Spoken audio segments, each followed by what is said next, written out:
For Menzies. Thank you, Deputy Speaker. I rise today to speak against this motion. Because, Deputy Speaker, this motion is part of a pattern we see from those opposite. The Liberal Party and the National Party come in here motion after motion and they talk about the cost of living and hardship and struggling families. These are all legitimate things to raise. We absolutely recognise that people in our communities are doing it tough. But those opposite never have solutions. And when we bring forward practical measures to provide relief to hard-working households in our communities, they oppose them every single time. They opposed our tax cuts at the last election, they opposed energy bill relief, they opposed free TAFE, they opposed minimum wage increases. They come in here and claim to speak for everyday Australians, and then they vote down every single thing we put forward to help everyday Australian. That is not genuine concern for living standards. That is political theatre. Now, members opposite have been running a line that Australians have experienced the biggest decline in living standards in the OECD. But as usual, they're relying on cherry-picked figures to gaslight Australians. During COVID, household incomes were artificially inflated by JobKeeper, emergency payments and record low interest rates. When global inflation hit and interest rates rose, incomes fell back. That is the drop they are measuring. They are starting the clock at the top of the bounce. Australia was hit harder than most because we have more people on variable rate mortgages. So let's talk about some real figures. The OECD's own 2026 report showed that real wages are recovering and consumer spending is picking up. Employment was at record highs, and the OECD itself says the economy is returning to pre-pandemic growth levels. Now, there's no denying that this picture will be complicated by the conflict in the Middle East and a resulting energy crisis.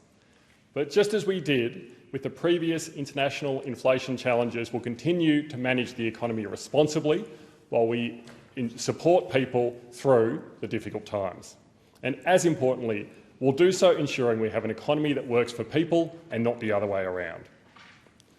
Deputy Speaker, let me set out what this government has delivered on cost of living. On tax, we have cut income taxes 5 times.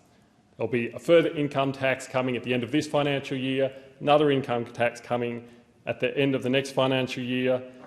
Every taxpayer received relief in the last round of the Stage 3 tax cuts, restructured to benefit low and middle income earners who were hit hardest by the cost of living crisis. The budget that we've just handed down delivers a permanent $250 working Australians tax offset for over 13 million workers. It delivers a $1,000 instant tax deduction that will save people time and save resources by making sure they don't have to collect lots of receipts in order to claim that instant tax deduction. We've halved the fuel tax, putting $2.9 billion of relief directly at the petrol bowser every time people fill up. That's immediate practical relief for families and small businesses who are feeling pressure every time they visit the petrol station. On wages, we've backed higher wages for nearly 3 million of Australia's lowest paid workers every single year at the Fair Work Commission. The national minimum wage has increased by over $9,000 per year since we came to office. That is money in workers' pockets. On energy, members opposite love to tell Australians that renewables are wrecking the grid and will send prices through the roof.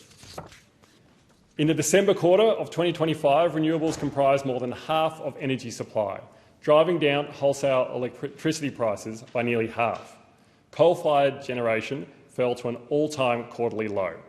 Gas-fired generation plunged to its lowest level in 25 years. Under the Coalition, more energy left the grid than came in, and the prices reflect that. What we are seeing now is the result of sustained investment and reliable policy in renewable generation and storage, backed by hydro and gas. We also delivered direct relief. Over the last 2 financial years, this government provided $5 billion in energy bill relief, with up to $300 on household electricity accounts in 24-25 financial year and a further $150 in the first half of this financial year applied automatically to every bill. And we're investing in long-term relief. The Cheaper Home Batteries program, it's been expanded from $2.3 billion to an estimated $7 billion over 4 years, expected to see more than 2 million Australians install a battery by 2030. A household with existing solar could save up to $1,100 a year.